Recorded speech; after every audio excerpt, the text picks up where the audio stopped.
এদের কথার এই 500 টাকা 1000 টাকা যারা মানুষের ঘরে খায়া লিল্লা খায়া যারা বড় হইয়া বড় বড় কথা বলে, এদের কথা এদের কোনো সেন্স কাজ করে বলে আমি মনে করি না। ফজলুর রহমান সাহেব অদ্যত্বের সাথে আরও বলেছেন যে আলেমরা, ছাত্ররা, তালিবুল ইলমরা মানুষের টাকা খেয়ে লিল্লা খেয়ে বড় বড় কথা বলে, এদের সেন্স কাজ করে বলে আমি মনে করি না। এই হলো তার বক্তব্য। আমি জবাব দিচ্ছি আপনার বক্তব্যের। আপনার অভিযোগ হলো আলেম ও তালিবুল ইলমরা মানুষের অনুদান খেয়ে বড় কথা বলেন এবং তাদের সেন্স কাজ করে না। প্রথমেই বলি, ইসলামী জ্ঞান অর্জনের জন্য দান বা লিল্লাহ খাওয়া কোনো অপরাধ না, বরং এটা উম্মার দায়িত্ব। সাহাবায়ে কেরাম, ইমাম আবু হানিফা, ইমাম মালিক সহ অসংখ্য বুজুর্গরাও উম্মার দান ও সহযোগিতায় দ্বীনি শিক্ষা প্রচার করেছে। কারো কথা বা আচার আচরণে যদি ব্যত্যয় হয় তা আলাদা বিষয়, কিন্তু তা পুরো শ্রেণীকে সেন্সবিহীন বলা এটা অজ্ঞতা এবং এটা অবিচার। আর সবাই যে ফ্রি খেয়ে লিল্লা খেয়ে পড়ছে তাও না। আল্লাহর অনেক বান্দারা আছেন নিজের টাকা পয়সা খরচ করেও পড়াশোনা করছেন, দিন প্রচার করছেন, দিন শিখছেন। আর আপনি যে মানুষের টাকা খেয়ে বড় বড় কথা বলছেন, আসলে ইসলাম প্রচার ও দাওয়াত কাজ কখনোই স্থায়ীভাবে পেশাদার চাকরি না, বরং এটা আমাদের ধর্মীয় দায়িত্ব। উম্মার দায়িত্ব আলেম ও তালিবে ইলমদের হক আদায় করা। কোরআনে বলা হয়েছে যারা দিন শিক্ষা নিতে বের হয় তাদেরকে যেন তারা, অর্থাৎ মুসলিম জনগণ, ইসলামী জনসাধারণ যেন রিজিকের চিন্তা ছাড়িয়ে সহযোগিতা করে।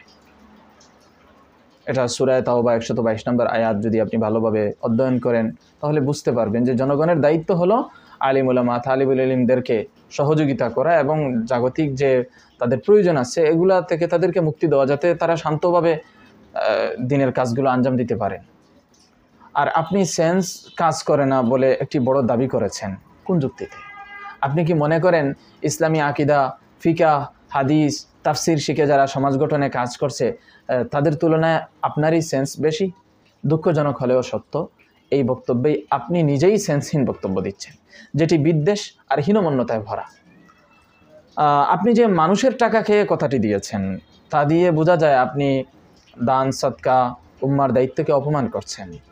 অথচ সেই মানুষের টাকা দিয়েই তো হাসপাতাল, স্কুল, এতিমখানা চলে। তাহলে কি সেগুলো বন্ধ করা উচিত?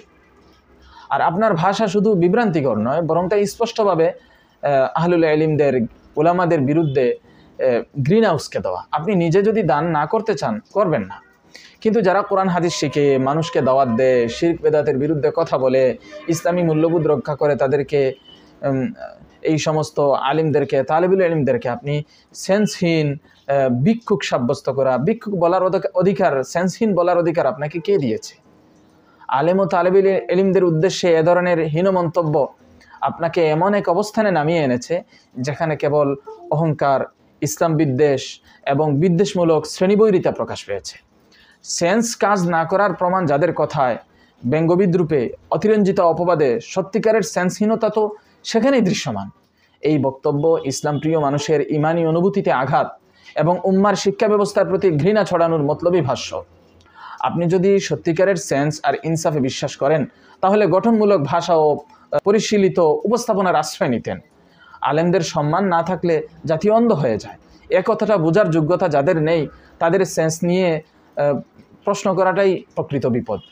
আসলে আপনি একজন খাটাস প্রকৃতির লোক এবং আপনি আসলে সেকুলার আন্ধ। আল্লাহ তাআলা আপনাকে হেদায়েত দান করুন।